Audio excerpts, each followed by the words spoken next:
Doctor Abu. जी मैं पृथ्वी अपनी aunty से मिलने आया हूं। अंदर आ जाओ।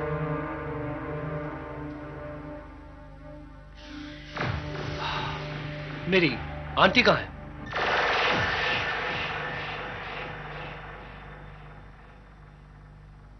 पृथ्वी। आंटी मैं आपका पृथ्वी।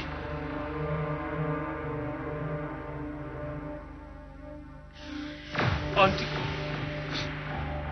अंकल की मौत का सुनकर मुझे बेहद अफसोस हुआ, लेकिन आप अपने आप को अकेला ना समझे।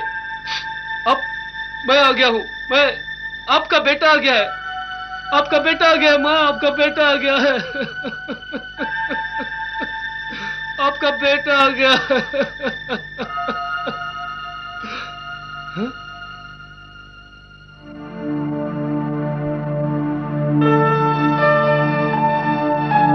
इनसे मिलो, ये है डॉक्टर आबू, तुम्हारे अंकल के खास दोस्त। इस घर में जितनी इज्जत मेरी है उतनी ही उनकी भी। हेलो। हेलो। आंटी आपको इतने सालों बाद देखकर मुझे बहुत खुशी हो रही है। आपका मैं एहसान जिंदगी भर नहीं भूलूंगा जो आपने मुझे यहां बुला लिया। मेरे सारे रिश्तेदारों में एक तुम ही तो बच्चे हो जो मेरी सारी जायदाद के वारिस हो। आंटी मैं इस काबिल नहीं जो आपकी इतनी बड़ी जायदाद संभाल सकूं। तुम्हें अपने आप को इस काबिल बनाना होगा, और मुझे पूरी उम्मीद है कि शानो शौकत में रहकर तुम्हारे सोचने समझने का दर्जा भी ऊंचा हो जाएगा। आंटी जी मैं अपने आप को बदलने की पूरी कोशिश करूंगा। तुम्हारे अंकल ने इस घर में कई अनमोल चीजें इकट्ठा कर रखी है, और जाते वक्त उनकी जुबान पर एक ही बात थी कि वो सारी चीजें उन हाथों में दी जाए जो उसकी कदर जाने। मैं अंकल की उन तमाम अनमोल चीजों को अपने सराखों पर रखूंगा। तुम्हारी माँ यानी मेरी बहन तुम्हारे आवारा बाप के बहकावे में आकर ये घर छोड़कर भाग गई थी, और सारी जिंदगी उसने शहर की गंदगी और गरीबी में गुजार दी। मैं अब तक ये नहीं समझ पाई कि उसने ऐसा क्यों किया।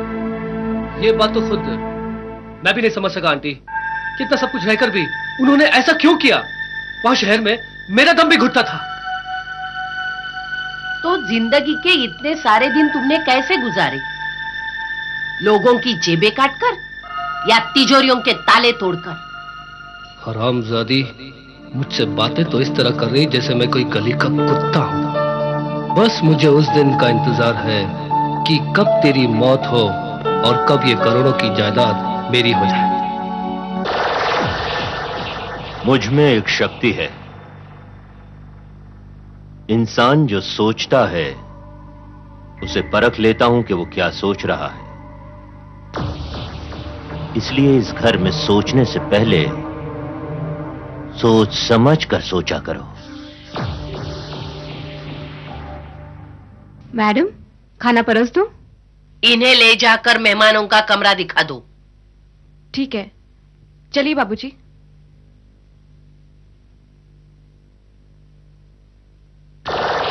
कुछ भी हो, आखिर है तो हमारा ही खून। खून कभी कभी रंग भी बदलता है।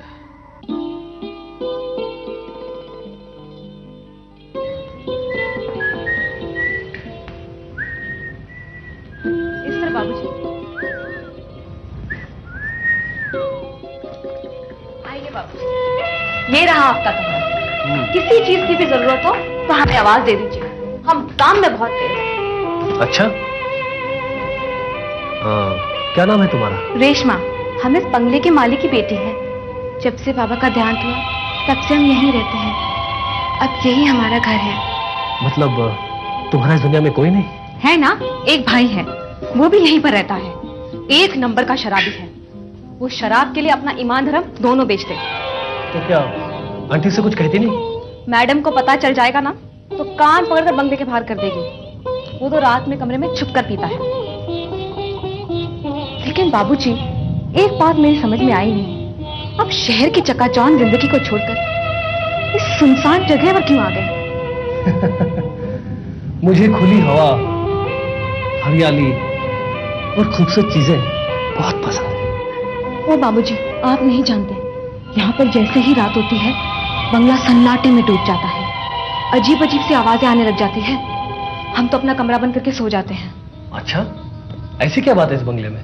यहाँ पर रात के 12 बजे के बाद कमरे से बाहर निकलना मना है। ये मैडम का हुक्म है। रेशमा, क्या कभी तुम लोगों ने यह बात जानने की कोशिश नहीं की कि ये आवाजें कहां से आती है? बाबूजी छोड़िए इन बातों को, हमें खाना परोसना है। देर हो गई तो मैडम हमारे कान खींच लेगी। आप भी जल्दी से आ जाइए, मैं खाना लगाती हूँ।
रघु, इस घर का नौकर।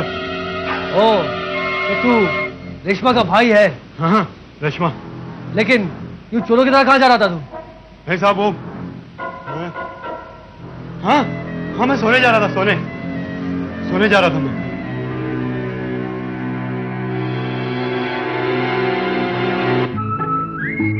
वाह, क्या हरियाली है, क्या खुला आसमान है। वहां शहर की जिंदगी में तो सिवाय घुटन के कुछ भी नहीं है। बाबूजी, वो मंदिर देख रहे हैं ना आप? उस मंदिर से लेकर उस चर्च तक सारी जमीन मैडम की है। बाबूजी, वो जो पहाड़ है ना, उस पहाड़ के पीछे बड़े बड़े फलों के बागीचे हैं। वो भी सारी की सारी हमारे मैडम के हैं। अरे, हम आपको जमीनें दिखा रहे हैं और आप हमें देख रहे हैं। मैं तुम्हारी आंखों से सब कुछ देख सकता हूँ। अच्छा, जरा बताइए तो क्या कहा था हमने? तुमने कहा था कि उस मंदिर से लेकर उस चर्च तक ये सारी जमीन हमारे मैडम की है। अरे वाह बाबूजी, आपने तो सचमुच हमारी आंखों से सब कुछ देख लिया। जानती हो रेशमा, जब एक लड़का किसी जवान खूबसूरत लड़की की आंखों से दुनिया देखता है तो उसे क्या कहते हैं? क्या? प्यार, लव। ये क्या कर रहे बाबूजी? रेशमा! बाबूजी, ये क्या कर रहे हैं? भैया आ गए। ये भाई लोग भी हमेशा गलत वक्त पर आते हैं। अरे ओ रेशमा! अरे तू यहाँ खड़े गप्पे मार रही है और वहाँ मैडम आग बगुला हो रही है। कब से तुझे ढूंढ रही है। हुई माँ, बाबूजी मैं चलती हूँ। हाँ, तू जा। बाबूजी को मैं सैर कराता हूँ। बाबूजी, वो जो आप दूर पहाड़ी देख रहे हैं ना, उसके पीछे बहुत बड़े बड़े गन्ने के खेत हैं। गन्ने खेत को मार गोली। ले चल, सिगरेट पी ले। नहीं साहब। क्यों, तू सिगरेट नहीं पीता? नहीं, मैं बीड़ी पीता हूँ। अबे बीड़ी तो तू रोज पीता होगा। ये शहरी कश भी मार के देख। अच्छा रघु, तू तो यहाँ बरसों से रहता है ना, ये अंकल लुकस की मौत कैसे हुई? बीमारी से। मगर साहब, उनका तो क्रियाक्रम हुआ ही नहीं। क्या मतलब? मरने के बाद लाश कहाँ गई किसी को कुछ पता नहीं चला। अच्छा रघु, ये आंटी और डॉक्टर अबू कैसे लोग हैं? मेरी तो कुछ समझ में नहीं आया साहब। ऐसे लगता है जैसे डॉक्टर अबू किसी दूसरी दुनिया से आए हैं। अच्छा। और वो मैडम, वो तो आधी रात गए बंद कमरे में मोमबत्तियां जला के न जाने क्या क्या करते रहती है।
बरखुरदार, ये ताक झांक बंद करो और अंदर जाकर सो जाओ। लेकिन ये आंटी वहां अंदर क्या कर रही है? इतनी जल्दी भी क्या है बरखुरदार? धीरे धीरे हर राज पर से पर्दा उठता जाएगा। पहेलियां छोड़िए डॉक्टर आबू और साफ साफ बताइए ये सब क्या हो रहा है? ये पहेली नहीं, एक सच्चाई है। तुम्हारे खानदान की हर पीढ़ी के एक आदमी को इस सच्चाई का सामना करना पड़ेगा। ओफो, ये क्या सच्चाई है, क्या पहेली है? मेरी तो कुछ समझ में नहीं आ रहा।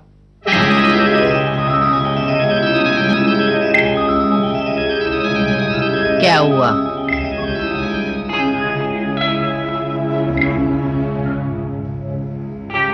पृथ्वी ने आपको आसन पर अभ्यास करते देख लिया है। मुझसे पूछताछ कर रहा था।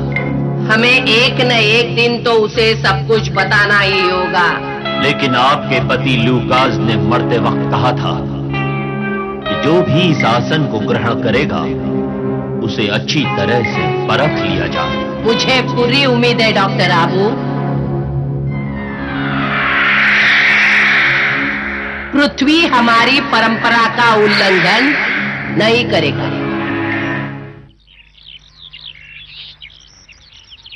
ले पी ले। नहीं साहब नहीं, मैं नौकर, आप मालिक। अबे रघु, शराब सबका दर्जा एक बना देती है। क्या मालिक, क्या नौकर। पीने के बाद सभी नाले में गिरते हैं, समझा?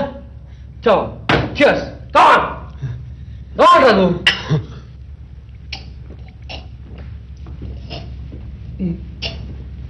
तो यहाँ पे शुरू हो गया। खुद तो शराबी है ही, ऊपर से बाबूजी की भी आदतें बिगाड़ रहा है। अरे मैं नहीं, साहब ही मुझे पिला रहे हैं। अंग्रेजी है अंग्रेजी। बाबूजी, एक तो ये पहले से ही बिगड़ा हुआ है, ऊपर से आप इसे और बिगाड़ रहे हैं। रेशमा, सर्दी के मौसम में अगर एक दो पैक पी लिया जाए तो बदन में और गर्मी आ जाती है। आप लोग के जो मन में आए कीजिए, हमें क्या।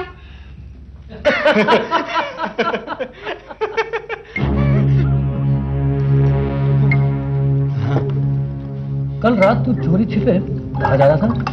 उस कमरे में। किस कमरे में? वही जिसमें ताला लगा हुआ है। ताला? क्या है उस कमरे में?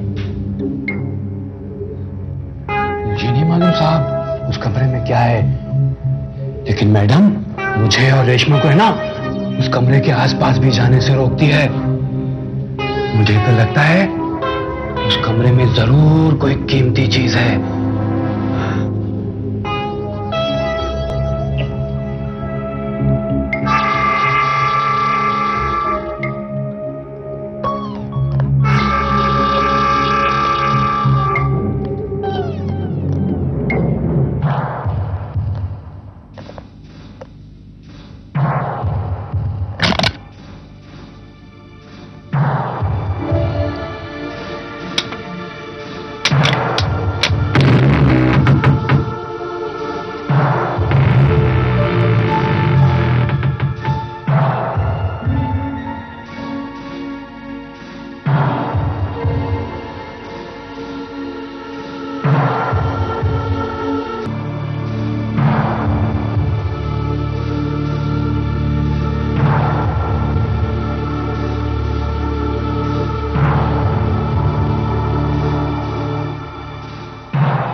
मैंने ठीक सुना था, ताले खोलने में तुम काफी माहिर हो। डॉक्टर आबू, मैं तो बस ये देखने आया था कि इस कमरे में है क्या। हम नहीं चाहते थे कि इतनी जल्दी तुम्हें यह सब पता चले। जब इतना सब कुछ जान ही चुके हो तो बाकी बातें छुपाने से क्या फायदा।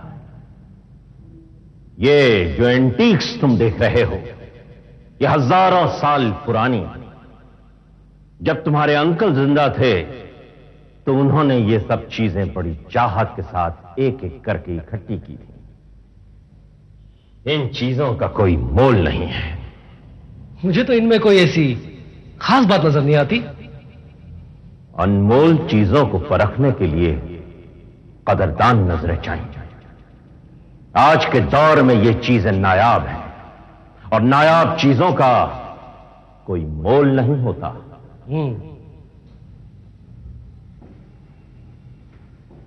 ये इतने सारे कॉफिन्स यहां कैसे? क्या ये भी नायाब है? ऐसा ही समझ लो। खाली है या अंदर कोई सांप छुपे बैठे? हेलो, अंदर कोई है क्या भाई? बंद करो ये बेहूदगी। इस पाक जगह पर खड़े होकर इस तरह की बातें करने की तुम्हारी हिम्मत कैसे हुई? जानते हो इसमें कौन है? देखना चाहते हो? देखो।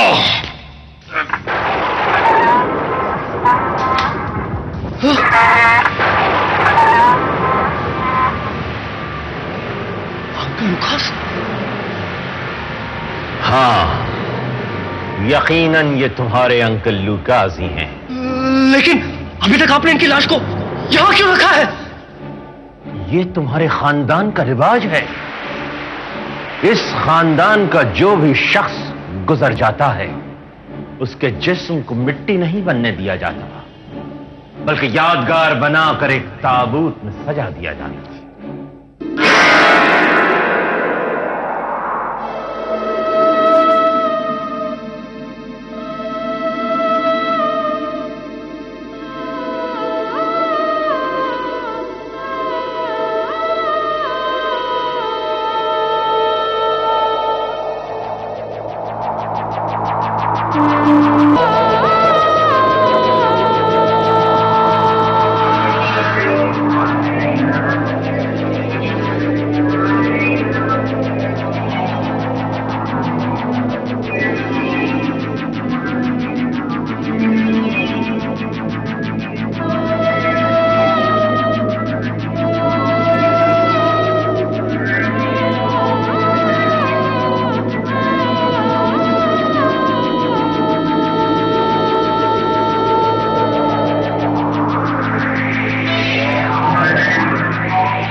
आप? डॉक्टर आबू। जी मैं पृथ्वी अपनी आंटी से मिलने आया हूं। अंदर आ जाओ।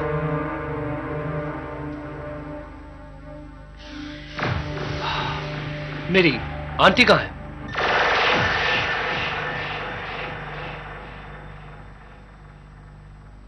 पृथ्वी?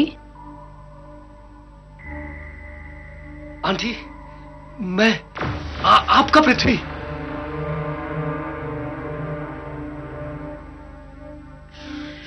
आंटी, अंकल की मौत का सुनकर मुझे बेहद अफसोस हुआ, लेकिन आप अपने आप को अकेला ना समझे। अब मैं आ गया हूं, मैं आपका बेटा आ गया है। आपका बेटा आ गया है माँ, आपका बेटा आ गया है। आपका बेटा आ गया है।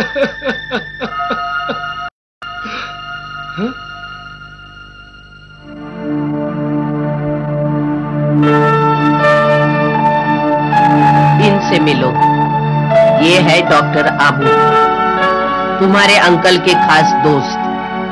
इस घर में जितनी इज्जत मेरी है उतनी ही उनकी भी।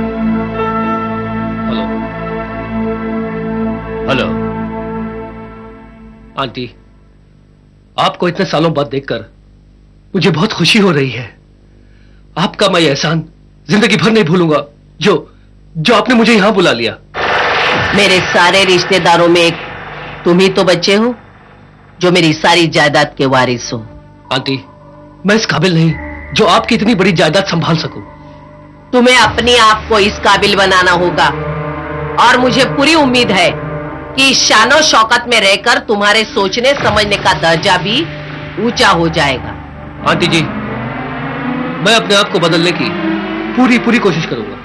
तुम्हारे अंकल ने इस घर में कई अनमोल चीजें इकट्ठा कर रखी है और जाते वक्त उनकी जुबान पर एक ही बात थी कि वो सारी चीजें उन हाथों में दी जाए जो उसकी कदर जाने। मैं अंकल की उन तमाम अनमोल चीजों को अपने सर आंखों पर रखूंगा। तुम्हारी माँ यानी मेरी बहन तुम्हारे आवारा बाप के बहकावे में आकर ये घर छोड़कर भाग गई थी और सारी जिंदगी उसने शहर की गंदगी और गरीबी में गुजार दी। मैं अब तक ये नहीं समझ पाई कि उसने ऐसा क्यों किया। ये बात तो खुद मैं भी नहीं समझ सका आंटी। कितना सब कुछ रहकर भी उन्होंने ऐसा क्यों किया? वहां शहर में मेरा दम भी घुटता था। तो जिंदगी के इतने सारे दिन तुमने कैसे गुजारे? लोगों की जेबें काटकर या तिजोरियों के ताले तोड़कर? हरामजादी, मुझसे बातें तो इस तरह कर रही जैसे मैं कोई गली का कुत्ता हूं। बस मुझे उस दिन का इंतजार है कि कब तेरी मौत हो और कब ये करोड़ों की जायदाद मेरी हो जाए। मुझ में एक शक्ति है,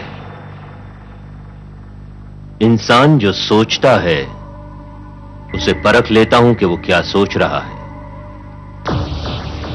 इसलिए इस घर में सोचने से पहले सोच समझ कर सोचा करो।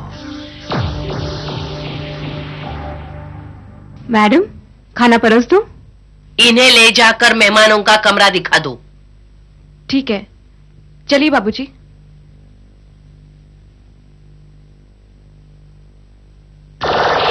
कुछ भी हो, आखिर है तो हमारा ही खून।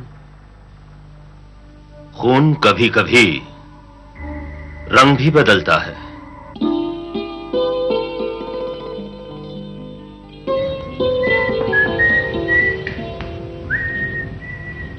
इस तरह बाबूजी। आइए बाबूजी, ये रहा आपका कमरा। किसी चीज की भी जरूरत हो तो हमें आवाज दे दीजिए, हम काम में बहुत तेज हैं। अच्छा, क्या नाम है तुम्हारा? रेशमा, हम इस बंगले के मालिक की बेटी है।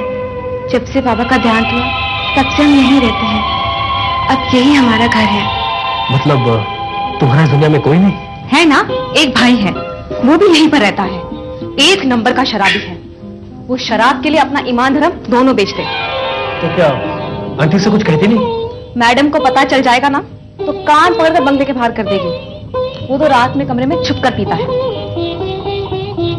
लेकिन बाबूजी, एक बात मेरी समझ में आई नहीं, अब शहर की चकाचौंध जिंदगी को छोड़कर इस सुनसान जगह पर क्यों आ गए? मुझे खुली हवा, हरियाली और खूबसूरत चीजें बहुत पसंद है। ओ बाबूजी, आप नहीं जानते, यहाँ पर जैसे ही रात होती है बंगला सन्नाटे में डूब जाता है। अजीब अजीब सी आवाजें आने लग जाती है।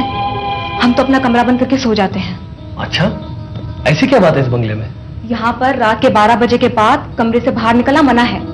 ये मैडम का हुक्म है। रेशमा, क्या कभी तुम लोगों ने ये बात जानने की कोशिश नहीं की कि ये आवाजें कहां से आती है? बाबूजी छोड़िए इन बातों को, हमें खाना परोसना है। देर हो गई तो मैडम हमारे कान खींच लेगी। आप भी जल्दी से आ जाइए, मैं खाना लगाती हूँ।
रघु, इस घर का नौकर।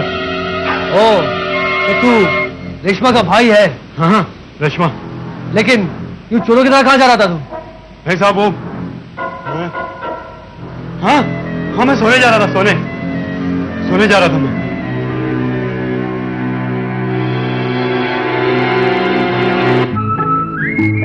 वाह, क्या हरियाली है, क्या खुला आसमान है। वहां शहर की जिंदगी में तो सिवाय घुटन के कुछ भी नहीं है। बाबूजी, वो मंदिर देख रहे हैं ना आप? उस मंदिर से लेकर उस चर्च तक सारी जमीन मैडम की है। बाबूजी, वो जो पहाड़ है ना, उस पहाड़ के पीछे बड़े बड़े फलों के बागीचे हैं, वो भी सारे की सारे हमारे मैडम के हैं। अरे, हम आपको जमीनें दिखा रहे हैं और आप हमें देख रहे हैं। मैं तुम्हारी आंखों से सब कुछ देख सकता हूँ। अच्छा, जरा बताइए तो क्या कहा था हमने? तुमने कहा था कि उस मंदिर से लेकर उस चर्च तक ये सारी जमीन हमारे मैडम की है। अरे वाह बाबूजी, आपने तो सचमुच हमारी आंखों से सब कुछ देख लिया। जानती हो रेशमा, जब एक लड़का किसी जवान खूबसूरत लड़की की आंखों से दुनिया देखता है तो उसे क्या कहते हैं? क्या? प्यार, लव। ये क्या कर रहे बाबूजी? रेशमा! बाबूजी ये क्या कर रहे हैं? भैया आ गए।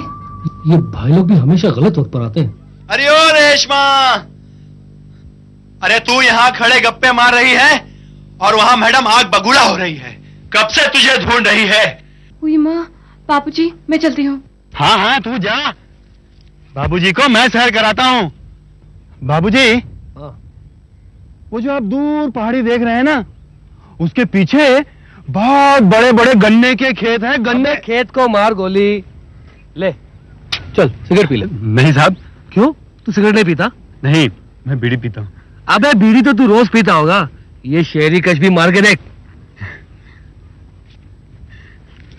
अच्छा रघु, तू तो यहाँ बरसों से रहता है ना, ये अंकल लुकस की मौत कैसे हुई? बीमारी से। मगर साहब, उनका तो क्रियाक्रम हुआ ही नहीं। क्या मतलब?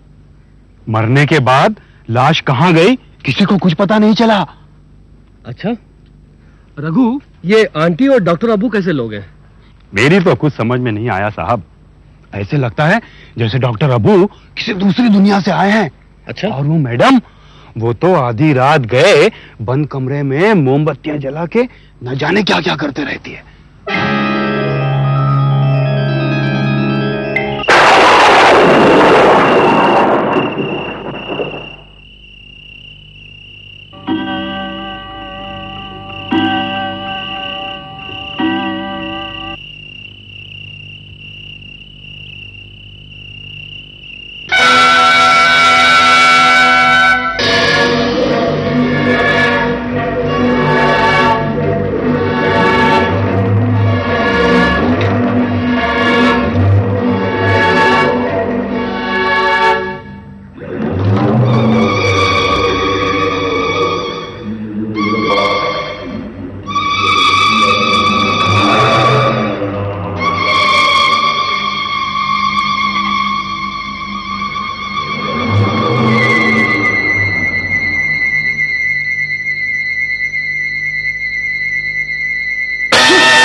बरखुरदार, ये ताक झांक बंद करो और अंदर जाकर सो जाओ।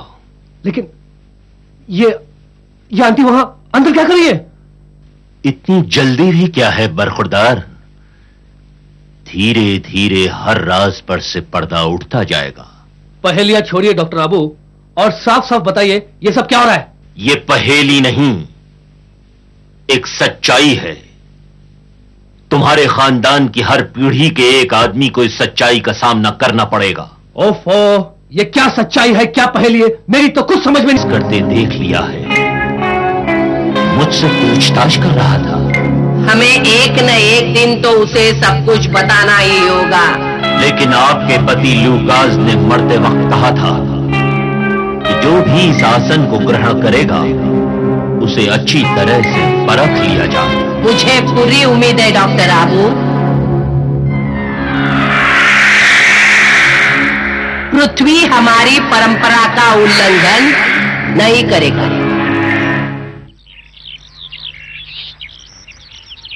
ले, पी ले। नहीं साहब नहीं, मैं नौकर, आप मालिक। अबे रघु, शराब सबका दर्जा एक बना लेती है। क्या मालिक, क्या नौकर। पीने के बाद सभी नाले में गिरते हैं, समझा? चलो, चीयर्स, कम ऑन रघु।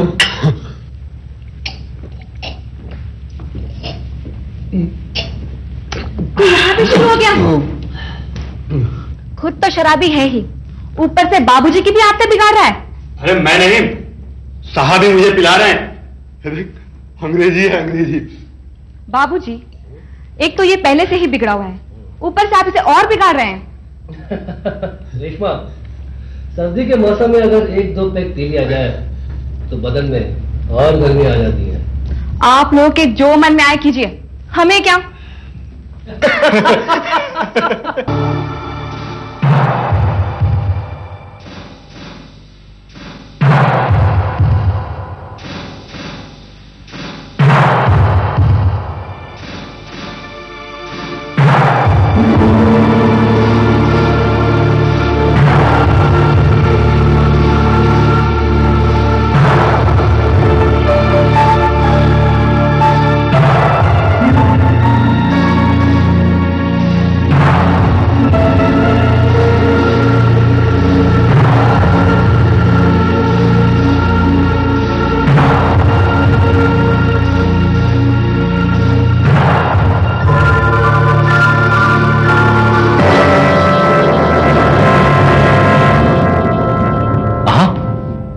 मैंने ठीक सुना था, ताले खोलने में तुम काफी माहिर हो।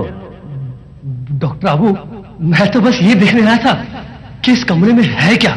हम नहीं चाहते थे कि इतनी जल्दी तुम्हें यह सब पता चले। जब इतना सब कुछ जान ही चुके हो तो बाकी बातें छुपाने से क्या फायदा। ये जो एंटीक्स तुम देख रहे हो, ये हजारों साल पुरानी। जब तुम्हारे अंकल जिंदा थे तो उन्होंने ये सब चीजें बड़ी चाहत के साथ एक एक करके इकट्ठी की थी। इन चीजों का कोई मोल नहीं है। मुझे तो इनमें कोई ऐसी खास बात नजर नहीं आती। अनमोल चीजों को परखने के लिए कदरदान नजरें चाहिए। आज के दौर में ये चीजें नायाब हैं और नायाब चीजों का कोई मोल नहीं होता।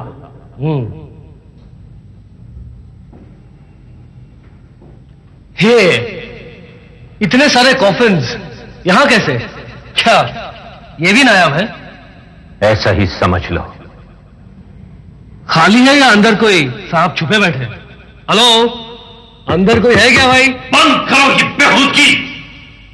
इस पाक जगह पर खड़े होकर इस तरह की बातें करने की तुम्हारी हिम्मत कैसे हुई? जानते हो इसमें कौन है? देखना चाहते हो? देखो।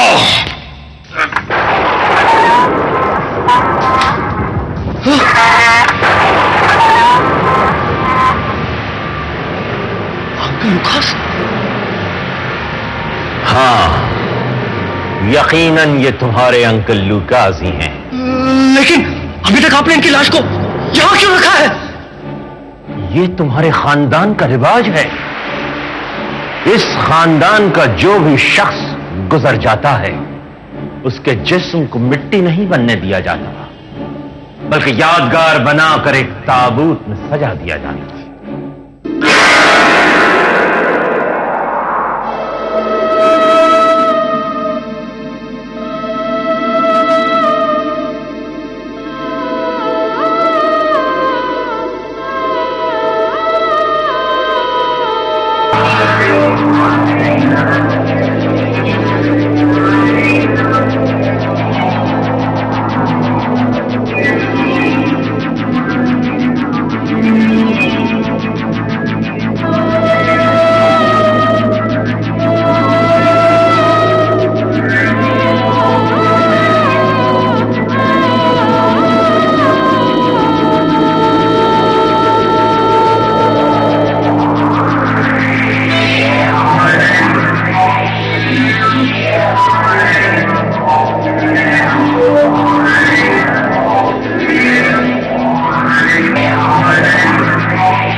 ये चीजें नायाब हैं और नायाब चीजों का कोई मोल नहीं होता।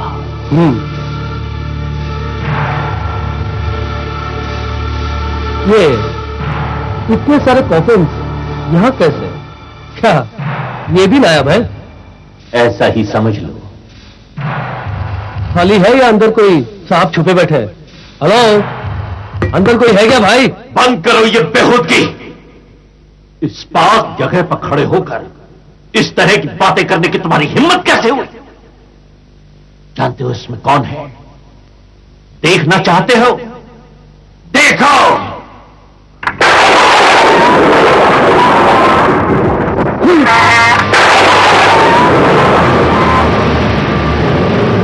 Uncle Lucas? हाँ, यकीनन ये तुम्हारे अंकल ल्यूकास ही हैं। लेकिन अभी तक आपने इनकी लाश को यहां क्यों रखा है? ये तुम्हारे खानदान का रिवाज है। इस खानदान का जो भी शख्स गुजर जाता है उसके जिस्म को मिट्टी नहीं बनने दिया जाता, बल्कि यादगार बनाकर एक ताबूत में सजा दिया जाता है। लेकिन एक लाश को इस तरह कब तक रखा जा सकता है? मेरे पास वो इल्म है जिसके जरिए मैं लाशों को सालों तक ताजा रख सकता हूं। मेरा खानदान बरसों से इस खानदान की खिदमत करता चला रहा है। हम जड़ी बूटियों के जरिए एक ऐसा लेप तैयार करते हैं जिसे मुर्दा जिस्म पे लगा देने से लाश बरसों तक महफूज रह सकती है। ये जितने ताबूत तुम देख रहे हो ना, इनमें तुम्हारे बुजुर्ग चैन की नींद सो रहे हैं। आओ।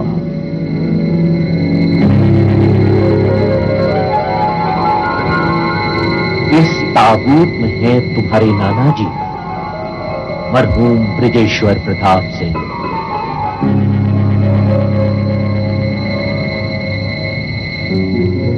इसके अंदर हैं तुम्हारे परनाना मरहूम महेंद्र प्रताप सिंह। और ये इसमें है तुम्हारी नानी साहिबा मरहूमा रानी कानन जी। और ये वो ताबूत है जिसमें तुम्हारी पीढ़ी के उस बुजुर्ग की मुकद्दस लाश है जिसे गुजरे हुए 700 बरस बीत गए, मरहूम विशंभर प्रताप सिंह।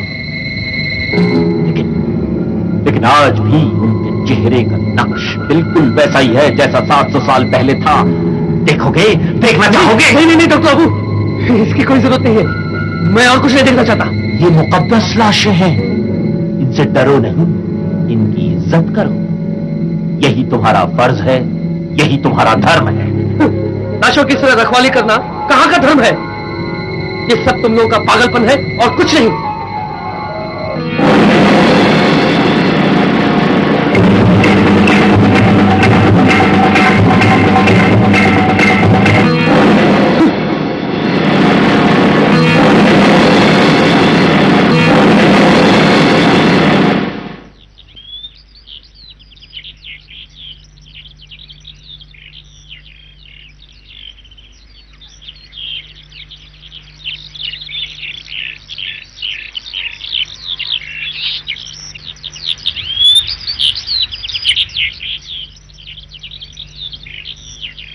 कल रात के हादसे ने पृथ्वी के दिमाग में दहशत तारी कर दी है। क्या आपको लगता है कि वो आपकी बातें मानेगा? उसे मानना ही होगा डॉक्टर आबू, वो हमारा खून है।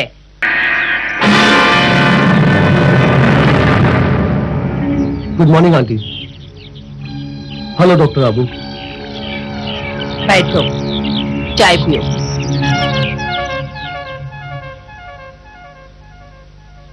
एक बात बताओ पृथ्वी, शहर की रंगीनियां छोड़कर यहां इस सुनसान बंगले में क्या तुम्हारा दिल लगता है? डॉक्टर आबू, मुझे अपने से ज्यादा आंटी का ख्याल रहता है। अंकल की मौत के बाद ये यहां बिल्कुल अकेली रह गई है। अब इनकी सेवा करना मेरा धर्म है। तुम काफी जज्बाती आदमी हो।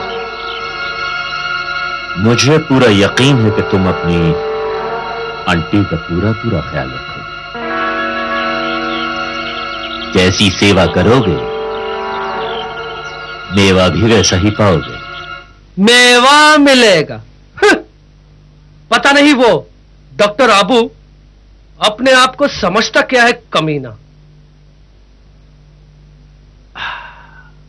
बस एक बार वो जायदाद मेरे नाम हो जाए ना, फिर देख लूंगा एक एक को। वो मनुष्य सड़ी हुई बदबूदार लाशें ऐसे जमा कर रखी है जैसे कोई अनमोल खजाना हो। कौन है?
खानदान का वारिस होने के नाते जो जिम्मेदारी तुम्हें निभानी चाहिए थी वो अब मैं पूरी कर रहा हूं। देखो मिस्टर आबू, अगर तुम ये सोच रहे हो कि जो पागलपन मेरे खानदान के बुजुर्ग करते आए हैं मैं भी वही दोहराऊंगा, तो ये तुम्हारी बेवकूफी है।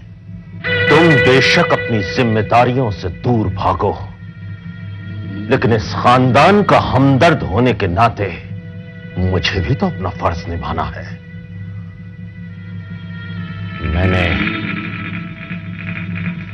मैडम के जिस्म को हिफाजत से ताबूत में सजा दिया है। बस अब साधना करके उनकी आत्मा को यहां बुलाना है, ताकि मैं ये जान सकूं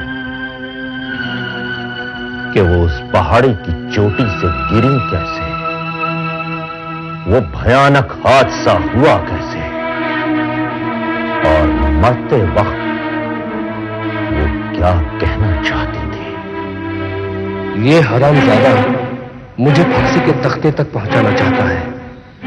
लगता है मुझे इसका भी वही हशर करना होगा जो उस बुढ़िया का किया था। शायद तुम भूल गए हो, मैंने तुमसे कहा था मुझ में एक शक्ति है। इंसान जो सोचता है उसे परख लेता हूं कि वो क्या सोच रहा है। इसलिए इस घर में सोचने से पहले सोच समझ कर सोचा करो। पर खुदा,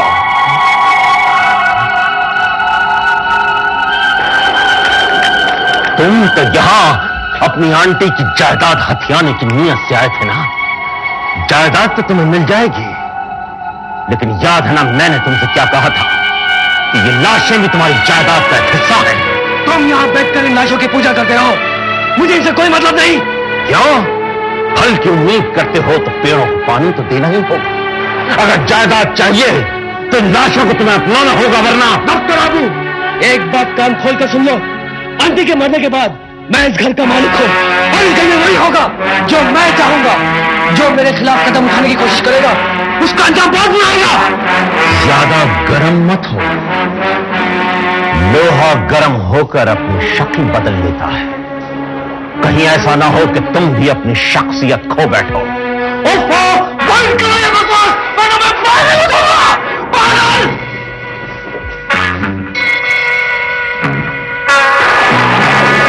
यही तो मैं चाहता हूं। अब न तुम्हें दिन में चैन मिलेगा और रातों को नींद।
बाबूजी, क्या हुआ बाबूजी?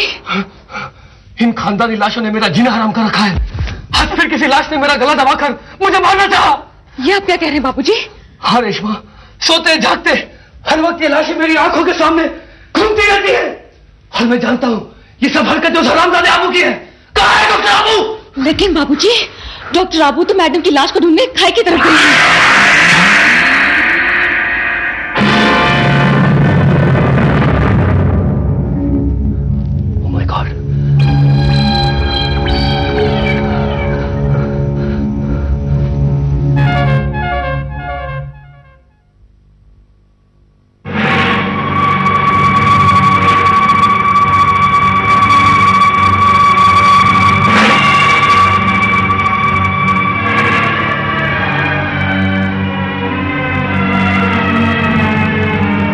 वालों को इनकी लाश घनी झाड़ियों के बीच में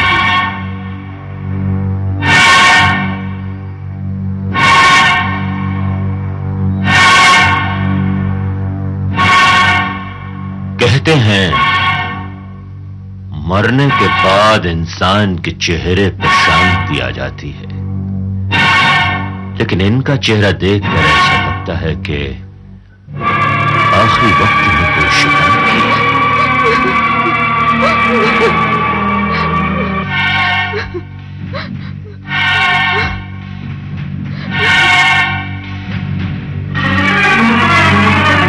क्या मरने से पहले इन्होंने तुमसे कुछ कहा था? नहीं तो लाश की हालत ठीक नहीं है, हमें जल्द से जल्द इनका अंतिम संस्कार कर देना चाहिए। ये तुमसे किसने कह दिया कि मैं इनका अंतिम संस्कार करूंगा? क्या मतलब? इनकी ख्वाहिश थी कि मरने के बाद इनकी लाश को भी खानदानी लाशों के साथ हिफाजत से रखा जाए। ये क्या पागलपन है डॉक्टर आबू? बरखुरदार,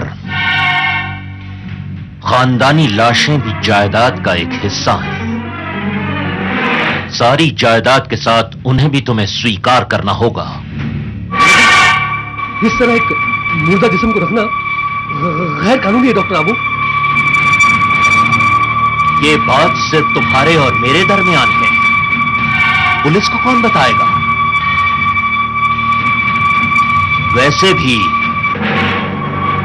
मुर्दा जिस्म किसी को तकलीफ नहीं पहुंचाते, तकलीफ तो जिंदा इंसान पहुंचाते हैं।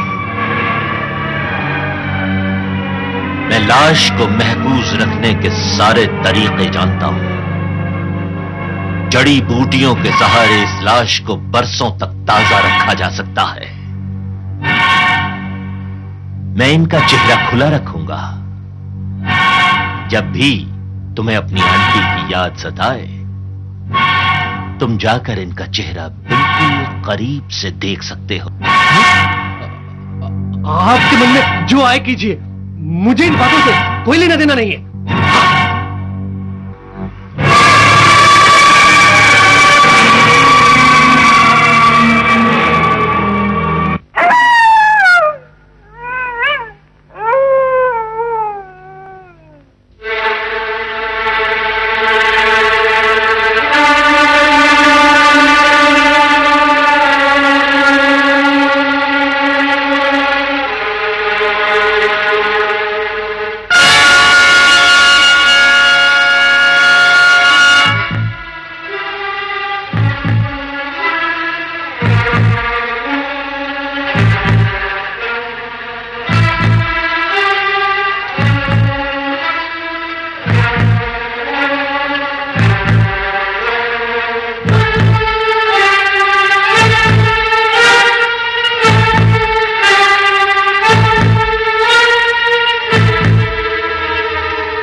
विरासत में खानदान की दौलत चाहिए, खानदानी लाशें नहीं। सदियों से पुरखों का अंतिम संस्कार खानदान का चिराग करता आया है। मैं भी तो इस खानदान का आखिरी चिराग हूं, इसलिए तुम लोगों का अंतिम संस्कार करना मेरा परम कर्तव्य है।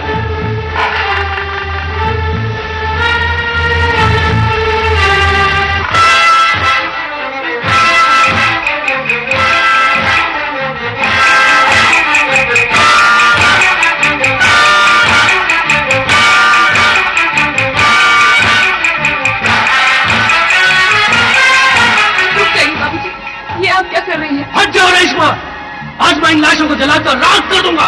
ये लाशें आपके खानदान की मर्यादा है, इन्हें बरसों तक संभाला गया है। अगर आप इन्हें जला देंगे तो मैडम की आत्मा तड़प उठेगी, उन्हें कभी शांति नसीब नहीं होगी। जिंदा इंसानों के बीच ही मुर्दा लाशों का क्या काम है? और फिर मैंने जलाकर कोई गलत काम नहीं करा रेशमा। इस खानदान का वारिस होने के नाते मैं इन लाशों का अंतिम संस्कार करके इन्हें मुक्ति दिला रहा हूं, ताकि इनकी आत्मा को शांति मिले और मुझे भी।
लगता है कोई भयानक सपना देखा है तुमने। आदमी सच्चाई को कितना ही क्यों न छुपा ले, लेकिन वो सच्चाई सपना बनकर बार बार उसके ज़मीर को डसती रहती है।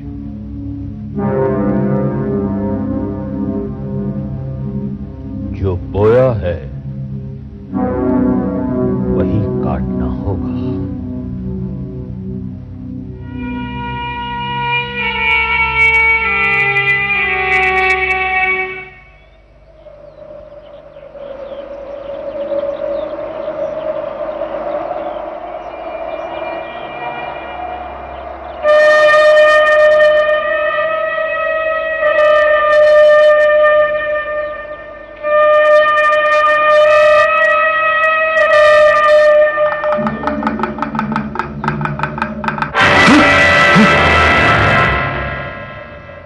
यही वो जगह है ना जहां से तुम्हारी आंटी गिर के मरी थी? हाँ। सुनो, उनकी चीख अभी तक फिजा में गूंज रही है। बहुत बड़ी गलती कर रहे हो पृथ्वी। मुझे ऐसी शक्ति है कि मैं मौत के नजरों से पलट कर आ सकती हूँ।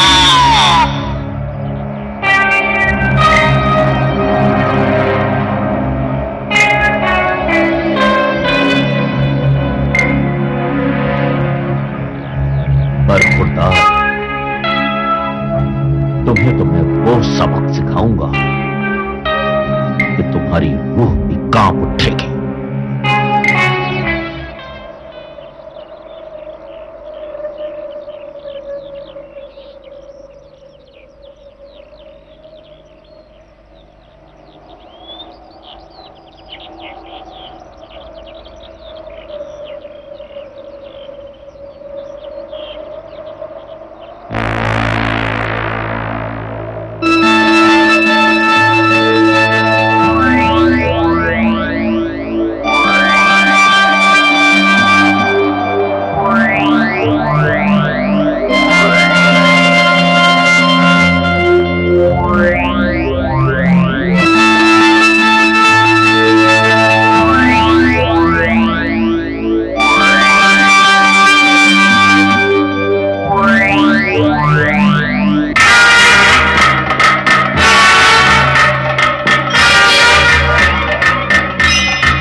मैं यहाँ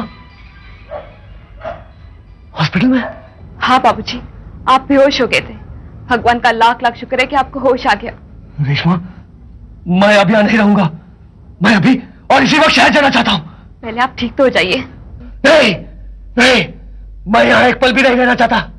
ये बस्ती मौत की बस्ती है, और अगर मैं यहाँ रहा तो वो लाशें मुझे तड़पा तड़पा कर मार डालेगी। बाबूजी, वो लाशें बेजान हैं, वो क्या किसी को नुकसान पहुंचाएंगी? आपको सिर्फ वहम हो गया है। आपको कुछ नहीं होगा। ये तुम इसलिए कह रही हो रेशमा क्योंकि तुमने अपनी आंखों से अंकल लुकास की उस खौफनाक लाश को नहीं देखा। वो मुझे जान से मार डालना चाहती थी। ये कैसी बातें करें बाबूजी? रेशमा, इस खौफ और दहशत का जिम्मेदार वो हरामजादा अबू है। कहाँ है वो? उन्होंने मुझे नौकरी से निकाल दिया, भैया मारा गया, मैडम जेल बसी।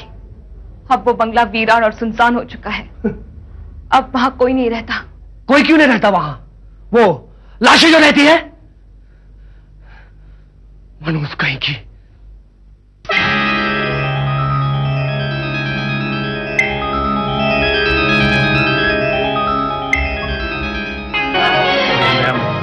उसका खास ख्याल रखिए और जो दुआएं मैंने लिखी हैं वो बराबर वक्त पे देती रहिए।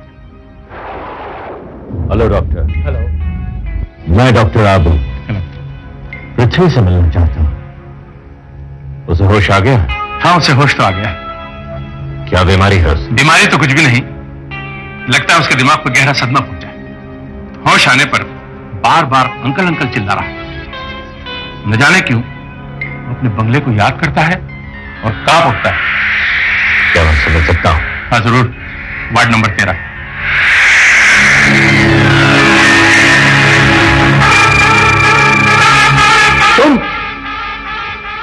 तुम यहां क्यों आए हो?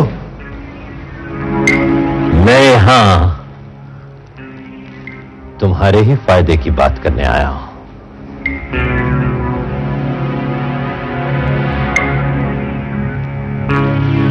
मैं इनसे अकेले में बात करना चाहता हूं।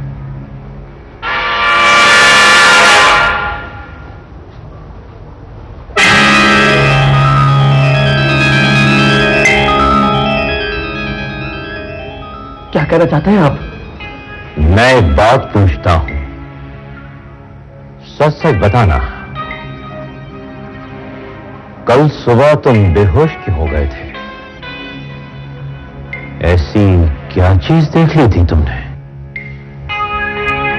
कल सुबह जब मैं पहाड़ी से घर की तरफ आ रहा था तो मुझे लगा जैसे जैसे कोई मेरा पीछा कर रहा है। जब मैंने मुड़कर देखा तो वहां कोई नहीं था और फिर अचानक किसी ने मेरे कंधे पर हाथ रखा और दोबारा जब मैं पलट कर देखा तो वहां अंकल खड़े थे। एक न एक दिन तो ये होना ही था। क्या मतलब? लूकास अपनी पत्नी की मौत का इंतकाम लेने आए थे। उस रोज भी उन्होंने ही तुम पर हमला किया था क्योंकि वो तुम्हारा इरादा जान चुके थे। इरादा? कैसा इरादा? मैडम को कत्ल करने का इरादा। मुझसे सच सच कहो, उस रोज पहाड़ी से मैडम को तुम ही ने धकेला था ना?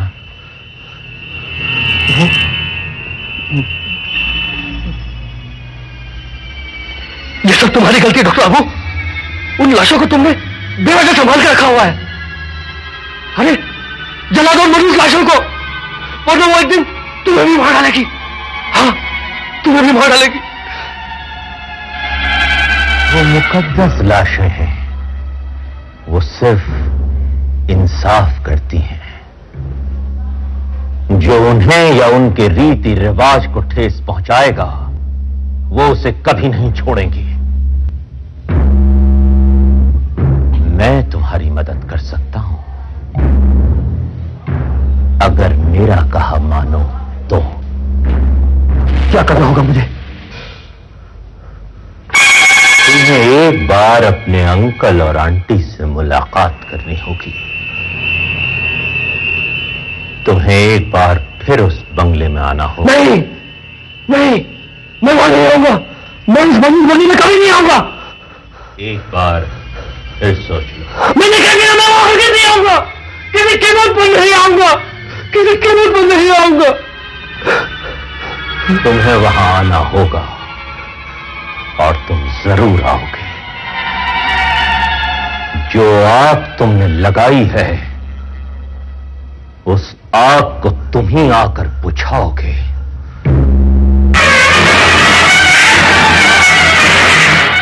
मैं वहां नहीं जाऊंगा। मैं वहां हरगिज़ नहीं जाऊंगा। मैं वहां हरगिज़ नहीं जाऊंगा। नहीं जाऊंगा। नहीं जाऊंगा।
खुशामदीद।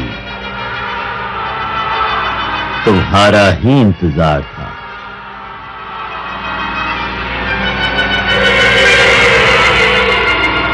आओ।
कैसे आ गया? मुझे यहां तो नहीं आना था। कौन लाया मुझे यहां? तुम्हारी बदकिस्मती। अच्छा, तो तू मुझे यहां लाया है। हरामजादे, तूने मेरा जीना हराम कर रखा है। आज मैं तुझे छोड़ूंगा नहीं, जान से मार डालूंगा तुझे। तुम ऐसा कुछ नहीं करोगे। आज की रात कयामत की रात है। पीछे मुड़ के देखो।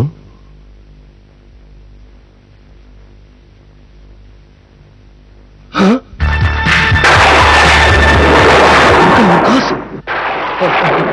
आंटी, मेरे करीब कोई नहीं आएगा। तुम लोग वहीं रुक जाओ। मैं कहता हूं वहीं रुक जाओ। कोई मेरे नहीं, नहीं, दूर हो जाओ मुझसे, दूर हो जाओ मुझसे। मेरे करीब कोई नहीं आएगा। मैं कहता हूं मेरे करीब कोई नहीं आएगा। दूर हो जाओ मुझसे, दूर हो जाओ मुझसे। मेरे करीब कोई नहीं आएगा। मत आना मेरे करीब। मैं कहता हूं दूर हो जाओ मुझसे। नहीं, नहीं, दूर हो जाओ, दूर हो जाओ।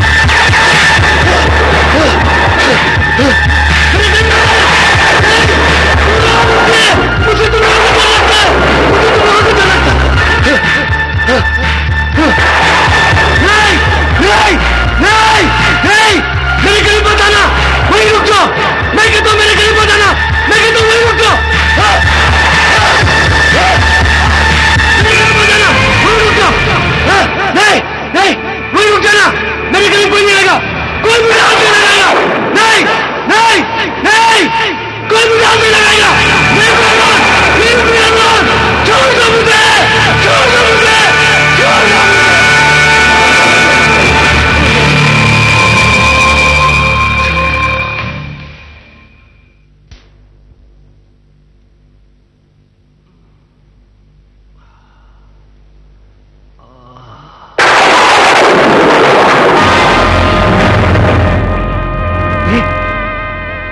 ये क्या हो गया मुझे? मेरे मेरे हाथ पैर क्यों नहीं हिल रहे? ये क्या कर दिया तुमने मुझे डॉक्टर बाबू? अब तुम्हारे हाथ पैर हमेशा के लिए नम हो चुके हैं, बेजान हो चुके हैं, क्योंकि मैंने तुम्हारे जिस्म पर वही जड़ी बूटियों वाला लेप लगा दिया है जो मैं तुम्हारे बुजुर्गों की लाशों पर लगाता आया हूं। नहीं, तुम ऐसा नहीं कर सकते डॉक्टर बाबू। हाँ, हाँ, अब सिर्फ तुम्हारा दिमाग काम करेगा, जिस्म नहीं। तुम्हें इन मुकद्दस लाशों से नफरत थी ना? नहीं, तुम इनसे दूर भागना चाहते थे। मगर देखो, देखो, आज किस्मत ने तुम्हें इनके कितना करीब लाकर खड़ा कर दिया है। अब तुम्हें हमेशा के लिए यहीं रहना होगा, इनका अपना बनकर। कुत्ते, कमीने, हरामजादे, मैं तुझे छोड़ूंगा नहीं। तुम कुछ नहीं कर सकते। हां, यहां तुम्हें हर बात की आजादी है। तुम देख सकते हो, सुन सकते हो, बोल सकते हो, महसूस कर सकते हो, डर सकते हो और जरूरत पड़े तो चीख भी सकते हो,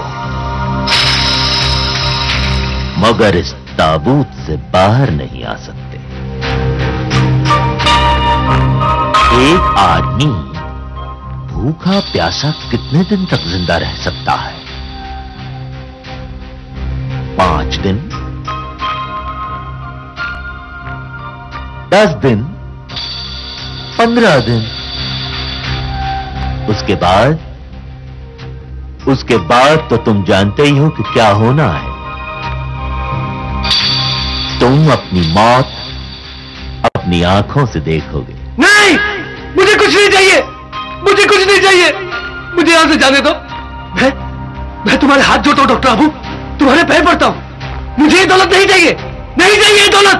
बस मेरी ये जान बख्श दो और मुझे यहां से जाने दो, प्लीज प्लीज प्लीज। पगले, डरते क्यों हो? यहां तुम अकेले थोड़ी हो, तुम्हारे अंकल और आंटी भी साथ हैं। वो देखो,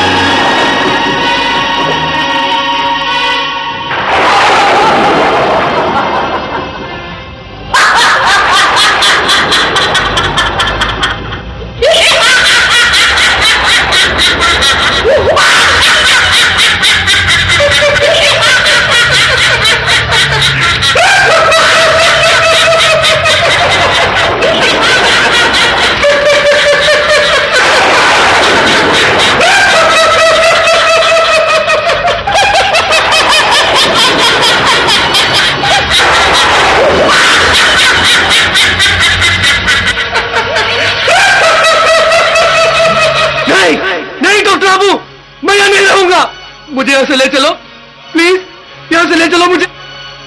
जब इनकी दौलत पे तुम्हारा हक है तो इनका साथ निभाना भी तुम्हारा फर्ज है।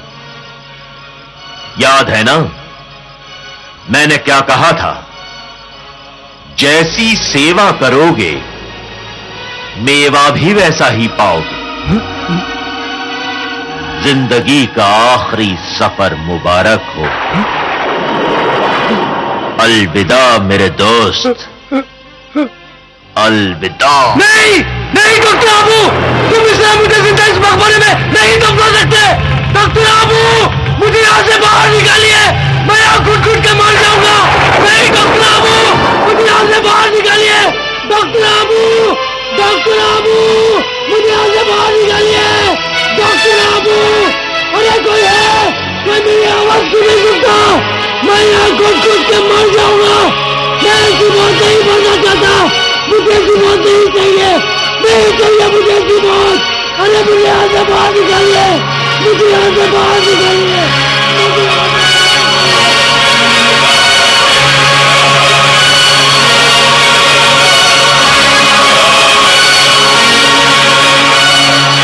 डॉक्टर आबू, मुझे यहाँ से बाहर निकालो, यहाँ मेरा दम घुट रहा है, प्लीज मुझे यहाँ से बाहर निकालिए। डॉक्टर आबू, मुझे यहाँ से बाहर निकालो, यहाँ मेरा दम घुट रहा है, प्लीज मुझे यहाँ से बाहर निकालिए।